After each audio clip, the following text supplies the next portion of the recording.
நம்ம பாரத தேசத்தோட கலாச்சாரம், பாரம்பரியம், பண்பாட்டை பிரதிபலிக்கும் நம்ம பூமி நம்ம சாமி சேனலுக்கு உங்களை அன்போடு வரவேற்கிறோம். தமிழ் சமூகத்தின் விரதங்களில் மிகவும் சிறப்பானதாக கருதப்படுவது இந்த தைப்பூச விரதமாகும். இந்நாளில் முருகனை விரதமிருந்து வழிபட்டால் நினைத்தது நிறைவேறும் என்பது ஐதீகம்.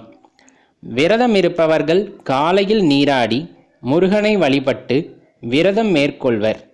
பூஜை அறையில் விளக்கேற்றி முருகனுக்கு செந்நிற மலர்களால் அலங்காரம் செய்ய வேண்டும்.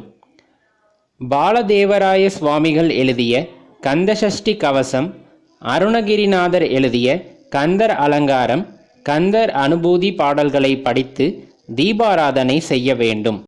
காலையிலும் இரவிலும் உணவை தவிர்க்க வேண்டும். மதியம் எளிய உணவு உண்ண வேண்டும். பட்டினி விரதம் மேற்கொள்ள முடியாதவர்கள் காலையிலும் இரவிலும் பால், பழம் சாப்பிடலாம்.